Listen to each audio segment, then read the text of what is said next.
Hello and welcome to the Pi Flames RPR podcast. My name is Pi Flames RPR and I'm your podcast host. Without further ado, let me introduce the topic we are to discuss on this episode today. This is actually the second part of the previous episode of the podcast, Can a Military Takeover Save Nigeria? Part 2.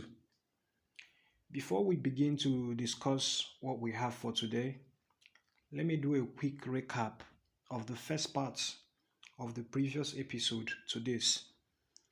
On the previous episode, I made mention, or rather recognized, the fact that Nigeria is going through very hard times, and those hard times has affected everything, which mostly includes economic state of living expenses, inflation, just to cut the whole thing short.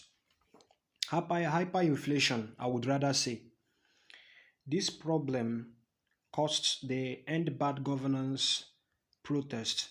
The protest recorded violence in the northern parts of the polity. The Russian flag was waved by protesters, and the Russian embassy denied any involvement in the act.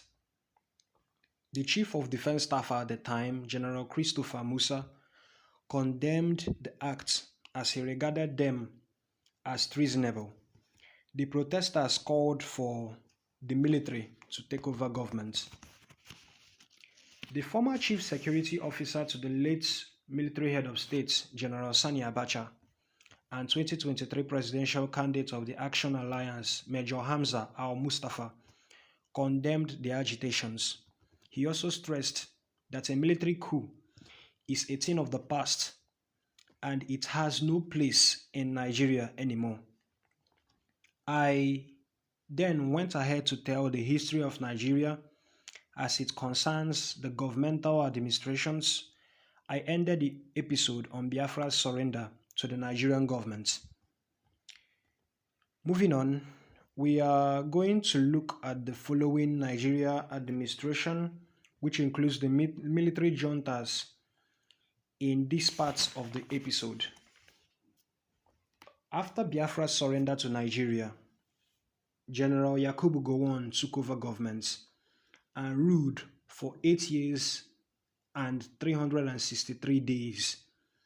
He was later overthrown in a bloodless coup. Gowon was abroad attending a meeting of the Organization of African Unity in Kampala. He was replaced by General Murtala Muhammad, and Brigadier Olusegun Obasanjo was installed as deputy head of state. On 13th February 1976, Brigadier Murtala Muhammad was assassinated. The Nigerian government at the time reported that the coup had been led by Lieutenant Colonel Buka Sukadimka. Lieutenant Colonel Buka Sukadimka and 32 people received death sentences. Among them was General Iliya D. Bisala, the then Defense Minister. Brigadier Murtala Mohammed lasted only 200 days in office. General Olusegun Obasanjo became head of state and lasted for 3 years, 230 days in office. The years 1979 to 1983 is called Second Republic in Nigeria's history. It was the time under the 1979 Constitution, the second Constitution of the Federal Republic of Nigeria. The president was both head of state and government. The president was elected for a 4-year term.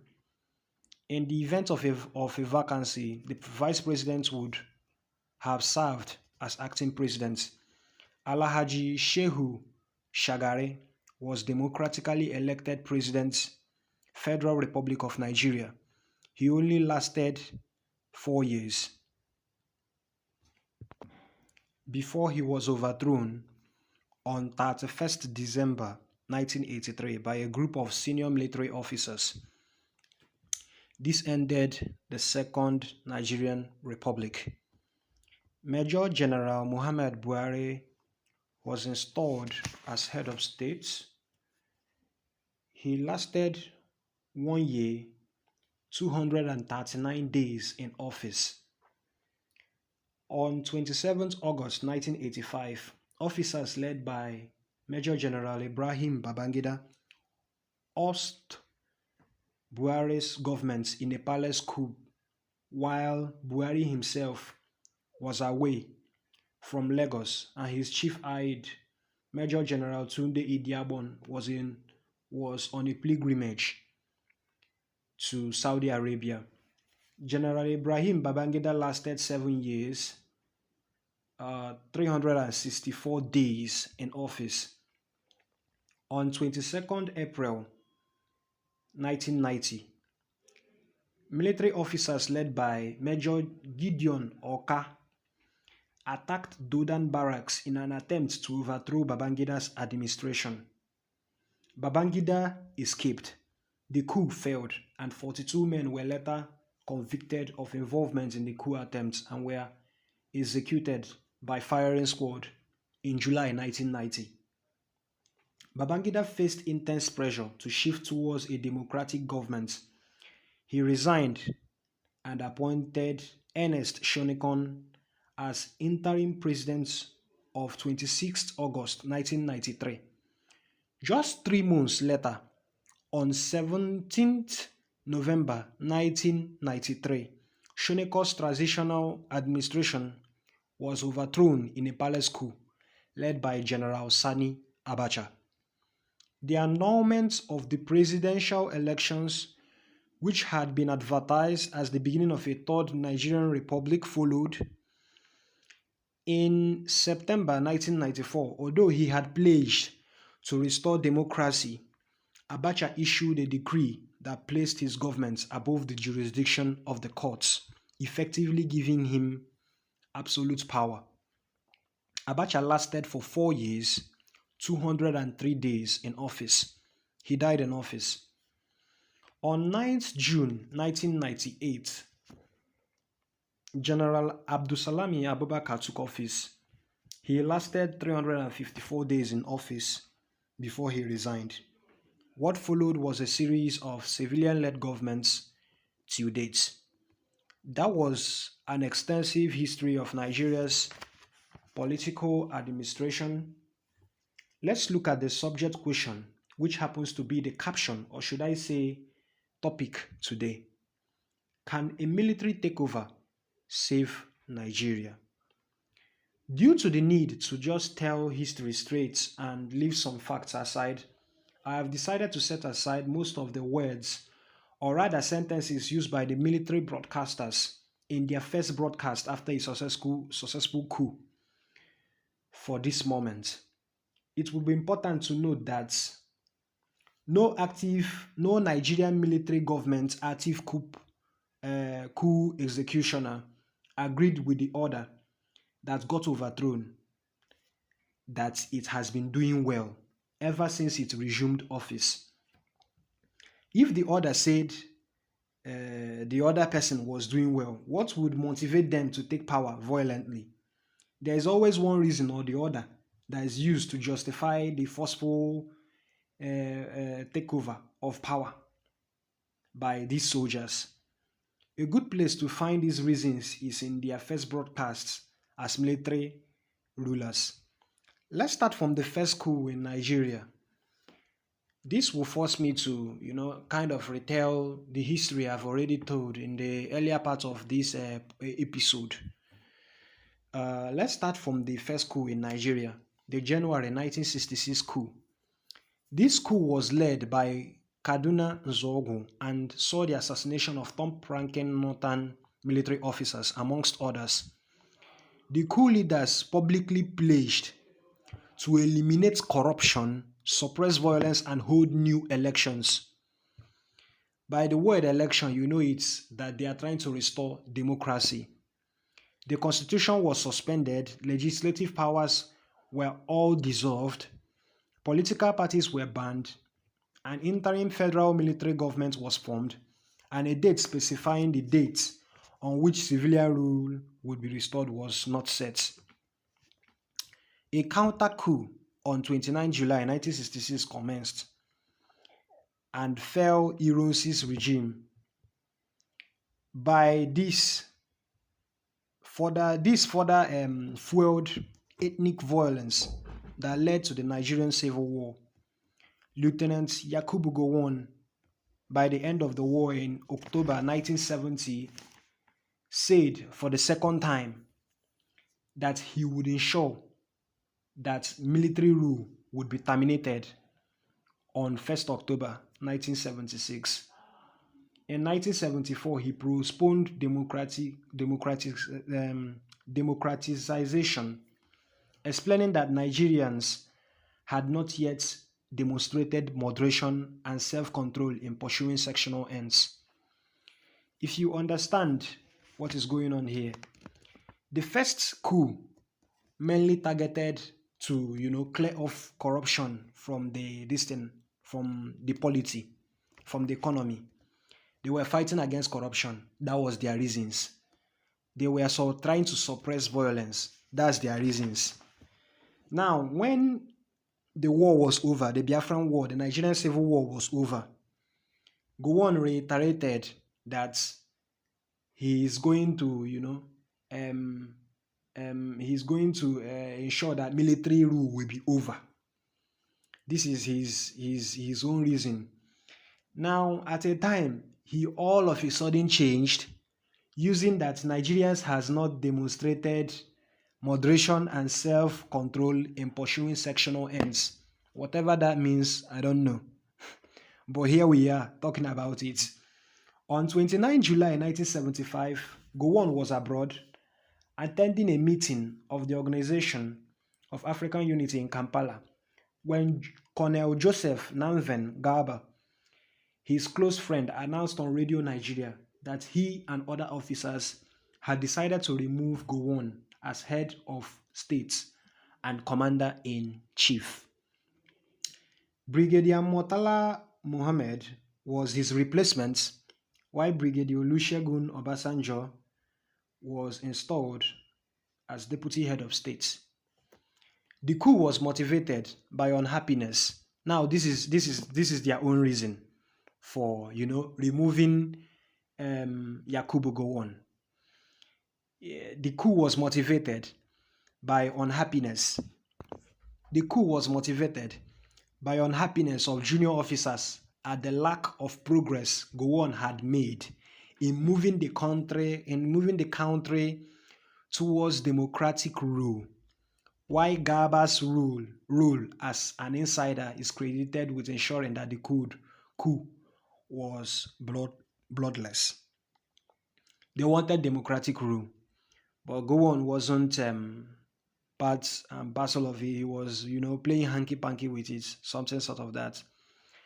After that came the 1976 coup d'etat attempt. On 13th February 1976, a faction of soldiers led by Lieutenant Colonel Bukasuka Dimka assassinated General Murtala Mohammed. In a radio broadcast, the coup, led by a group of officers, called themselves the Young Revolutionaires. I don't know whether I got that word correctly. The Young Revolutionaires. That's they are here to form a revolution, to change things for good or something like that, with the use of force. The coup was not denounced. The coup was not only denounced by division commanders and government leaders outside Lagos, but it was quickly suppressed. Obasanjo became head of state. 125 people were arrested in connection with the coup attempt, and in March, 32 people received death sentences. Among them was Dimka and the Defense Minister Major General Ilaya D. Bisala. I think I've told this before, the earlier part of this episode. On 31st December 1983, after a group of senior military officers ended the Second Nigerian Republic, Brigadier Sani Abacha called the government of President Shehu Shagari inept and corrupt. So he is now like a savior in a camel. He is here now calling a civilian government inept and corrupt. General Mohammed Buhari was installed as head of state. Um, Now, I can keep telling on and on about these military governments, what they said about whatever, what the government that was before. The government they either ousted, that's the government they either overthrew, or just somebody else in power. They always have a reason to give. So, we just need to ask this question: is military rule the best for Nigeria? How about we examine first the effects of military rule in Nigeria? The economic effects of military rule were disastrous. The traditional agricultural based economy was abandoned and they became extremely dependent on exports of oil, which, due to frequent fluctuations in oil prices, led to an unstable economy. Nigeria was doing well far back in the 90s when they were just when oil hasn't been discovered. They had this cocoa, they had these granules, they had cashew, they had palm oil. They were exporting all these things. I think they are during the Biafran War, if there is a particular catch of weapons, the a particular catch of weapons, the Nigerian government paid for it using granules and one other agricultural produce. So, but when they discovered oil and saw the benefits in it, oil is something that crude oil, actually oil is something that has benefits to a whole lot of countries that are calling themselves the first world countries. So they come, they buy it, they refine it, and use it for a whole lot of things. Now they abandoned the traditional agricultural based economy for an oil based economy. And one thing about oil is that there are people that are, determining the prices for it to be sold at. If they bring the price down, these people just have to comply.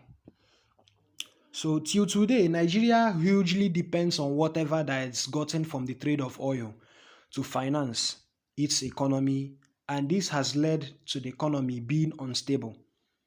Another effect of military rule in Nigeria is the gross incompetence, waste, and mismanagement of public resources by public office holders. The economic policy of the 1980s, 45% of foreign exchange earnings were going into debt servicing, and there was little growth. Poverty, crime, child abuse, disease, institutional decay, and urban dislocation was the results of a military rule slash coup and counter coup. So, what Nigeria faces today, as of the fact that they are still depend on oil, started from the time of military rule in Nigeria. So many of the distinct problems that are being faced today are still, things of military, the problems military rule caused. Military rule brings instability and dissatisfaction, and that has been a consistent pattern of coup. Now, let's end this episode of this podcast. I would say military rule has been used to run Nigeria before, and it did not work. It has never worked. Even if it is brought back again, it will still not work. You can never treat one sickness Like, so let us say malaria, you cannot treat malaria with the drugs of typhoid. That's it.